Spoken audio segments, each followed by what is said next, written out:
Shalom saudara sekalian yang dikasihi Tuhan, kita kembali memasuki detik-detik menuju Tuhan Yesus disalib.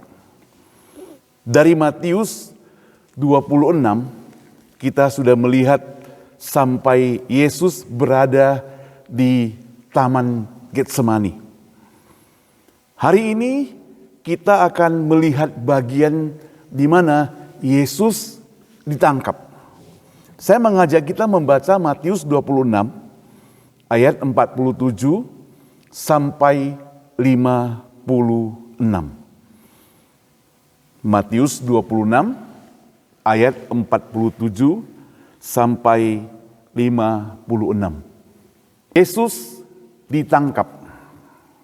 Ayat 47. Waktu Yesus masih berbicara, datanglah Yudas, salah seorang dari 12 murid itu. Dan bersama-sama dia serombongan besar orang yang membawa pedang dan pentung. Disuruh oleh imam-imam kepala dan tua-tua bangsa Yahudi. Orang yang menyerahkan dia telah memberitahukan tanda ini kepada mereka. Orang yang akan kucium, itulah dia, tangkaplah dia. Dan segera ia maju mendapatkan Yesus dan berkata, "Salam Rabi," lalu mencium dia. Tetapi Yesus berkata kepadanya, "Hai teman, untuk itukah engkau datang?" Maka majulah mereka memegang Yesus dan menangkapnya. Ayat 51. Tetapi seorang dari mereka yang menyertai Yesus mengulurkan tangannya menghunus pedangnya dan menetakkannya pada hamba imam besar sehingga putus telinganya. Maka kata Yesus kepadanya, "Masukkan pedang itu ke dalam sarungnya, sebab barang siapa menggunakan pedang akan binasa oleh pedang. Atau kau sangka bahwa aku tidak dapat berseru kepada Bapakku supaya ia segera mengirim lebih dari 12 pasukan malaikat membantu aku? Jika begitu, bagaimanakah akan digenapi yang tertulis dalam kitab suci yang mengatakan bahwa ia harus terjadi demikian?" 55. Pada saat itu Yesus berkata kepada orang banyak, "Sangkamu aku ini penyamun? Maka kamu datang lengkap dengan pedang dan pentung untuk menangkap aku? Padahal tiap-tiap hari aku duduk mengajar di bait Allah dan kamu tidak menangkap aku. Akan tetapi semua ini terjadi supaya genap yang ada tertulis dalam kitab Nabi. Lalu semua murid-murid itu meninggalkan dia dan melarikan diri." Kita berdoa mohon pencerahan dari Tuhan. Bapa di surga, terima kasih untuk firman Tuhan yang sudah kami baca dan sebentar kami akan merenungkannya. Tuhan, pakailah hamba-Mu dalam segala keterbatasannya, apa yang dipersiapkan, apa yang dipergumulkan, kiranya merefleksikan kami untuk mengingat akan kasih Tuhan yang begitu besar terhadap setiap kami, Tuhan. Dengan demikian, setelah kami merenungkan firman Tuhan ini, kami akan lebih cinta kepada Tuhan, bahkan lebih giat lagi melayani Engkau dan lebih setia. Di dalam nama Tuhan Yesus kami berdoa. Amin. Saudara, di dalam Lembaga Alkitab Indonesia mencatat judul Yesus ditangkap. Jadi berdasarkan Matius 26 ini sekarang tiba saatnya Yesus ditangkap. Waktu itu dikatakan Yesus sedang berbicara, sedang berbincang-bincang. Maka datanglah murid yang mengkhianati itu, yang bernama Yudas, yang kemarin kita katakan dia sudah berunding, dia sudah dijanji akan dibayar 30 keping perak. Nah saudara, salah seorang dari ke-12 murid itu bersama-sama dengan rombongan Mereka datang dipimpin barangkali paling depan oleh Yudas Iskariot. Karena apa? Karena memang Yudas Iskariot lebih mengenal Yesus. Dia tahu yang pasti siapa orangnya. Supaya tidak salah tangkap. Apalagi tengah-tengah malam di Taman Getsemani itu. Nah saudara yang dikasih Tuhan, jadi orang yang menyerahkan dia telah memberitahukan tanda-tanda kepada mereka. Jadi waktu dia adakan meeting, dia akan rapat dengan imam besar, Yudas telah memberitahukan ciri-ciri khas Yesus. Saya tidak tahu apa yang dia sampaikannya, tapi dia telah memberitahukan ciri-ciri khas, bahkan ada kodenya, ada tandanya. Dia katakan, orang yang kucium, itulah dia, tangkaplah. Saudara, seringkali orang menyebutnya ini sebagai ciuman maut. Ciuman maut. Sangat mengerikan. Orang yang dekat, orang yang bersama-sama dengan Yesus, sebagai muridnya, yang hidup bersama-sama Yesus, sekarang dia menjadi pengkhianat. Tadi pagi secara tidak sengaja saya klik sebuah video di dalam sebuah media sosial. Jadi ceritanya ada seorang sedang jalan, anak muda, kalau tidak salah perempuan karena nggak jelas, hanya terlihat dari belakang. Kemudian temannya itu menyusul dari belakang. Ceritanya mungkin mau berikan surprise atau mengagetkan dia. Dia dorong dia ke arah jalan. Apa yang terjadi? Sebuah truk besar dari belakang, mungkin tronton besar, datang hampir menabraknya. Sempat dia sudah terjatuh di kolong truk itu.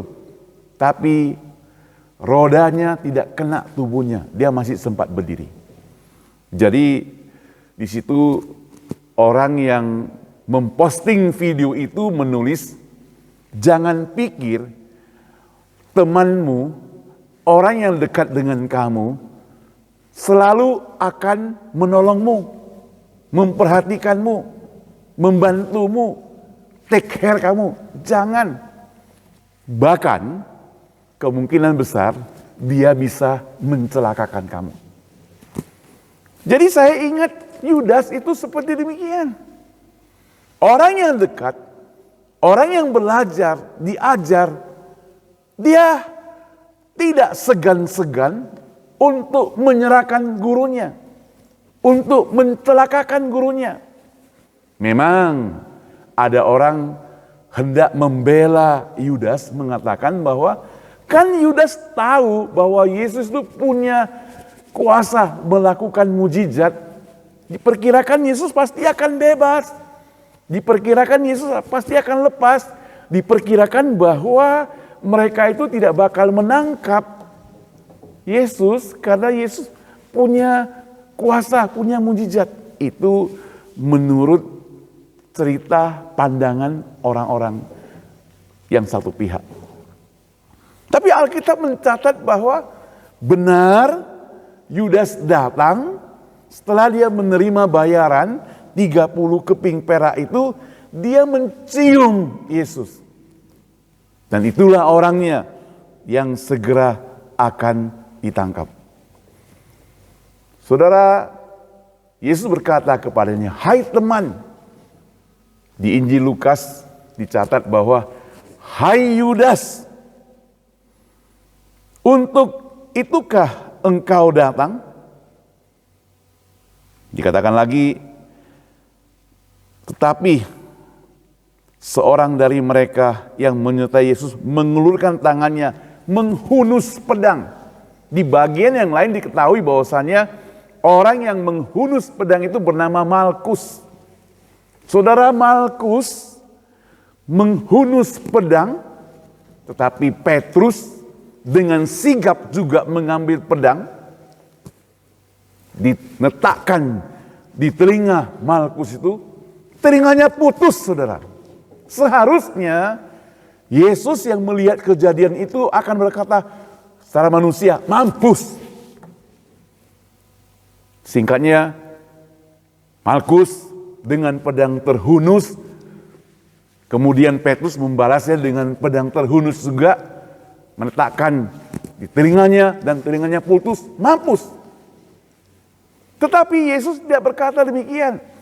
Yesus katakan, hai Petrus, sarungkan pedangmu. Sebab barang siapa yang main pedang, ia akan binasa di ujung pedang.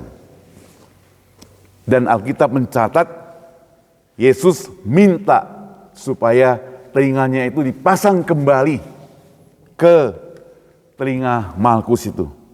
Dan mujizat terjadi, saudara, di Taman Getsemani. Saudara yang saya kasih Tuhan, di sinilah tertulis firman Tuhan, di mana begitu Yesus melihat mereka datang serombongan, seharusnya Yesus bisa membalas. Tapi apa artinya? Karena Allah bisa mengirimkan pasukan-pasukan untuk membalas. Tapi apa artinya? Artinya bahwa rencana Tuhan akan gagal. Itu berarti Yesus tidak taat. Kita tahu bahwasanya Yesus taat. Yesus setia. Dengan demikian maka Yudas menyerahkan Yesus dengan ciuman dan Yesus ditangkap pada tengah-tengah malam itu. Saudara, zaman itu belum ada PK, apa istilahnya itu? Pemeriksaan kembali ya. Seperti yang sekarang banyak terjadi kalau orang ditangkap, apalagi tidak sesuai dengan prosedur, maka diadakan peninjauan kembali. Diadakan cek kembali kenapa ditangkap, tidak sesuai prosedur menangkap pada waktu malam. Tapi zaman itu tidak ada pengacara-pengacara yang terkenal barangkali yang selain memamerkan harta benda juga memamerkan kasus-kasus yang dia lakukan. Gak ada pada zaman itu. Sehingga Yesus ditangkap tengah-tengah malam itu. Dan di situ dia disidangkan. Di situ dia dihukum di atas. Di situ dia disidangkan. Dan singkat cerita, di situ pula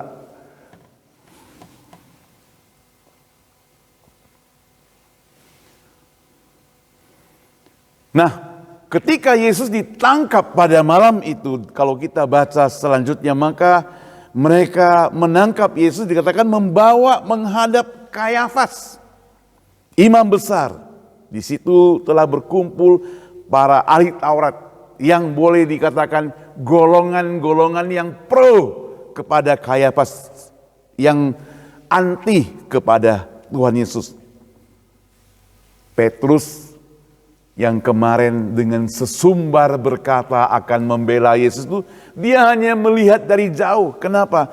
Karena di ayat yang ke-56 tadi kita lihat, ketika Yesus ditangkap, mereka itu masing-masing telah meninggalkan dia dan melarikan diri. Itulah manusia, saudara. Janjinya itu sulit untuk dipercaya. Janjinya itu sering tidak menepati. Janjinya selalu dibatalkan. Maka janji muluk-muluk dari Petrus sekarang sudah mulai terlihat. Melarikan diri. Orang yang mau membela Yesus melarikan diri. Sekarang Yesus dibawa ke dalam persidangan. Dibawa kepada Kayafas, imam besar. Imam-imam kepala, malah seluruh mahkamah agama mencari. Di Alkitab mencatat mereka mencari kesaksian. Celakanya saudara, kesaksian palsu. Dan lebih celaka lagi, kesaksian palsu itu diterima, saudara. Saudara yang saya kasih Tuhan, tapi dengan cara yang salah itu, mereka sebenarnya tidak mendapat kesalahan Yesus. Walaupun tampil banyak saksi dusta, mereka tidak menemukan kesalahan Yesus. Yang akhirnya tampil 2 orang yang mengatakan bahwa orang ini berkata, aku dapat merubuhkan bait Allah dan membangunnya kembali dalam 3 hari. Jadi mereka mengalihkan isu-isu kesalahan Yesus dengan pengajaran Yesus. Lalu imam besar berdiri dan berkata kepadanya, tidakkah engkau memberi jawab atas tuduhan saksi-saksi ini terhadap engkau? Ayat yang ke-63, tapi Yesus tetap diam. Lalu kata imam besar itu kepadanya, demi Allah yang hidup, katakan kepada kami, apakah engkau Mesias, anak Allah atau tidak? Jawab Yesus, engkau telah mengatakannya. Akan tetapi aku berkata kepadamu, mulai sekarang kamu akan melihat Anak Manusia duduk di sebelah kanan yang Maha Kuasa dan datang di atas awan-awan di langit. Saudara yang saya kasih Tuhan, peristiwa Yesus ditangkap itu merupakan satu peristiwa penting, momen yang penting, di mana Yesus sudah menyerahkan seluruh hidupnya sesuai dengan kehendaknya. Itu sebabnya maka Yesus tidak lagi melarikan diri, tidak lagi menghindar. Kenapa? Karena dia tahu waktunya sudah tiba. Saudara, waktu dari manusia dengan waktu Tuhan tentunya berbeda. Kalau kita sudah tahu waktu sudah tiba secara manusia misalnya, apa yang kita pikirkan, saudara? Saya percaya sebagai anak Tuhan, kita tidak tahu kapan waktunya itu tiba. Itu sebabnya maka sebagai anak Tuhan, kalau kita mau memakai waktu yang diberikan oleh Tuhan kepada kita, harus memakainya dengan sebaik-baiknya. Sehingga sampai akhir riwayat hidup kita melihat ada kesaksian bahwa kita ini dipanggil Tuhan, tapi dengan yang terpuji. 2-3 hari yang lalu, alma mater kami Seminari Alkitab Asia Tenggara berduka. Kenapa? Karena dosen mantan rektor yang sekarang rektor kehormatan Seminari Alkitab Asia Tenggara yang bernama Pendeta Albert Konania telah dipanggil Tuhan dalam usianya yang ke-85. Dari berbagai kesaksian dari murid-muridnya yang pernah merasakan didikannya itu, saya melihat 100% mereka menceritakan tentang bagaimana Tuhan memanggil hamba ini penuh dengan kebaikan, kesabaran, kesetiaan, kesederhanaan. Semua dia miliki, kebijaksanaan, kewibawaan, disiplin, tegas. Banyak puji-pujian dari orang-orang, terutama murid-muridnya. Bahkan ada orang yang belum pernah jadi muridnya juga memuji demikian, dengar dari orang lain. Saya melihat di sini, inilah makna kehidupan yang sesungguhnya. Apa artinya kita dapat segalanya, kekayaan, harta benda, kita dapat segalanya, pendidikan yang tinggi dan sebagainya, tetapi hidup kita itu tidak mencerminkan teladan dari Tuhan Yesus.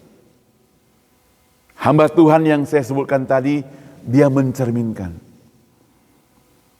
Di saat yang sama saya juga dengar berita bahwa ada suami artis yang sangat terkenal, katanya kekayaannya itu bisa dipakai 7 keturunan tidak habis, terlibat korupsi, pertambangan timah dan sebagainya.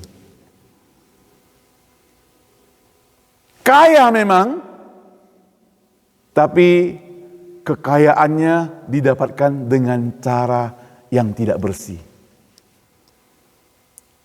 Apa artinya, saudara?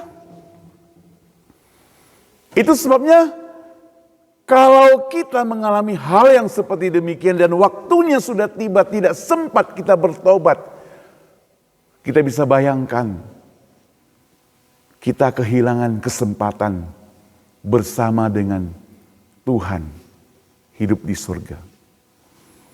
Dan kita tahu cerita dari Yudas ini, dia itu menyesal perbuatannya. Sekali lagi saya ulangi, tegaskan, dia menyesal perbuatannya itu. Tetapi tidak cukup hanya sekedar menyesal, dia tidak bertobat, dia tinggalkan, dia pergi, tinggalkan Yesus, tinggalkan teman-temannya, dia pergi, menyendiri, dan bunuh diri. Begitu tragis bukan? Jadi saudara double, sudah tinggalkan Tuhan, sudah pamornya hilang, sudah seperti tidak berguna lagi, dan bunuh diri. Saudara, itu sebabnya Yesus perlu hadir, datang ke dunia ini untuk menyelamatkan kita orang berdosa yang berdosa, perbuatan bejat yang pernah kita lakukan, semua hal yang kita pernah lakukan yang bertentangan dengan firman Tuhan, yang merugikan orang, yang mencelakakan orang. Tapi Tuhan datang, Tuhan mau mengampuni kalau kita mohon ampun kepadanya. Memang benar, kesalahan yang kita perbuat, kita harus konsekuensi menerima hukuman. Tapi yang paling penting adalah kita telah diampuni oleh Tuhan Yesus. Saudara, menjelang hari kematian Tuhan Yesus, dia ditangkap secara tidak adil, tengah malam. Demi apa? Demi engkau, kamu, kalian, dan saya yang berdosa ini. Maukah kita datang kembali bersujud kepadanya, katakan, Tuhan, terima kasih untuk pengorbananmu, kasih-Mu yang begitu luar biasa dalam hidup kami. Aku berjanji Tuhan mau tinggalkan semua kelakuan, perbuatan yang tidak berguna, supaya hidup setia sesuai dengan firman-Mu. Mari kita berdoa. Bapa di surga, terima kasih untuk firman Tuhan yang sudah kami boleh renungkan bersama.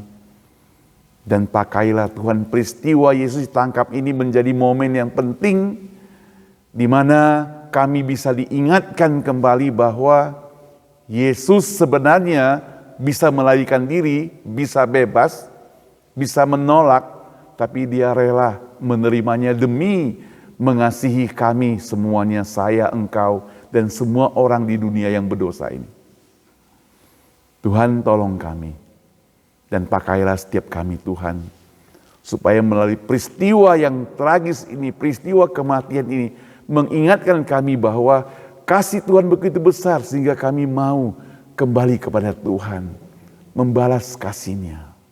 Tolong kami Tuhan yang tidak punya kekuatan apa-apa ini. Di dalam nama Tuhan Yesus kami berdoa. Amin. Terima kasih Tuhan memberkati kita saudara sekalian. Jikalau saudara memastikan melihat video ini sampai selesai dan menerima berkat melalui perenungan yang singkat ini. Share saudara ke teman-teman semuanya. Share kepada mereka semuanya.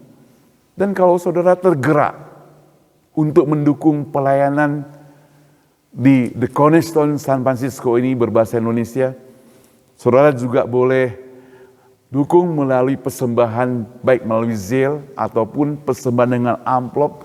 Tulis di cek CEBC, kirim ke 801 Silver Avenue, San Francisco. Kirim dalam bentuk cek juga bisa.